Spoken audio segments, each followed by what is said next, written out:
Dr. Seuss's colorful characters and rhyming whimsy have made the late writer's books a staple in libraries both personal and public. But Seuss was not without his shortcomings, says Philip Nell, an English professor at Kansas State University.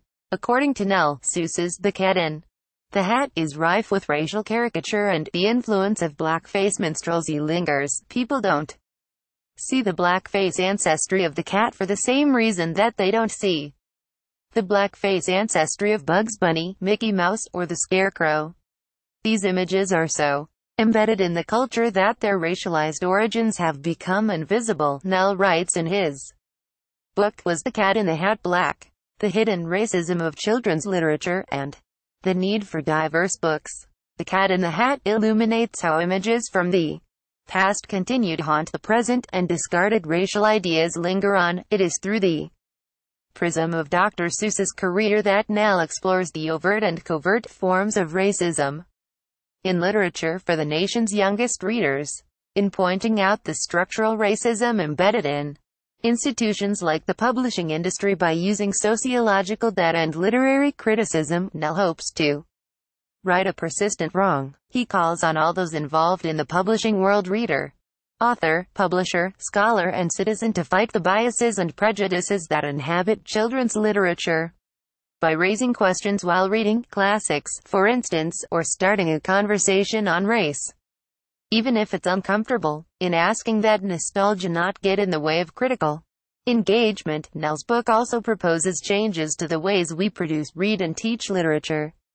To young people, well-intentioned people can still act in ways that reinforce racism, unaware that they are doing so. Nell writes, it's not that individuals within the children's book industry consciously intend to act in ways that sustain institutional racism. It's rather that the system tends to prevent its participants from attaining a full awareness of their role in perpetuating its values. All who work in the field of children's literature need to reflect and strive to do better. Over the course of 200-plus pages, Nell looks at the different manifestations of structural racism in children's books, from the absence of non-white characters to the marketing practice of whitewashing book covers. At the end, Nell offers over a dozen suggestions on how to chart a path toward combating racism in the field of children's books. I realize that it can be uncomfortable, even painful, to come to terms with the ways in which racism structures our lives and imaginations. But it has to be done. Nell writes, the failure to discuss a work honestly helps sustain the structures of racism in children's literature and culture. If people who create children's culture fail to engage in self-examination, they risk continuing to transmit the misery of racism to a new generation. Nell chose Seuss because he is such a canonical children's writer.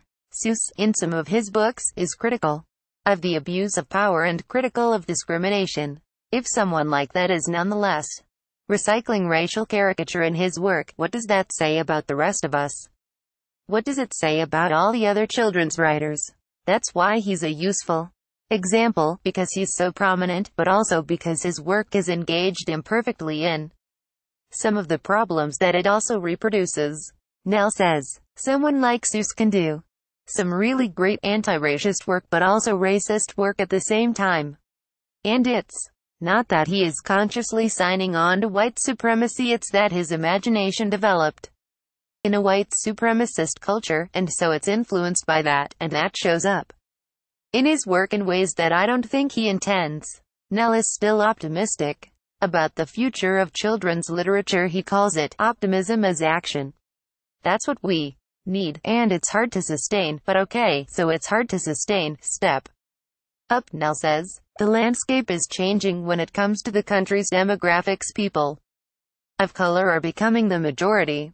Nell says that if the publishing world wants to have a future, it needs to address racism in its products. If there's a generation growing up that doesn't see themselves represented in books for children, they don't grow up to be readers, and if they don't grow up to be readers, where is your market going to go? If publishers wish to remain successful, there's a financial imperative in doing this because their audience is changing. And if they don't recognize that, they're going to have big problems down the road. Nell says. Rocket at ChicagoTribune.com. Twitter at Darcel Tribune. Related. Yes, America. People of color are still sitting together in the cafeteria. Here's why. No Blue Memories gives glimpse of Gwendolyn Brooks' literary life, legacy. Adriana's Angels shines light on refugees, diversity in children's books.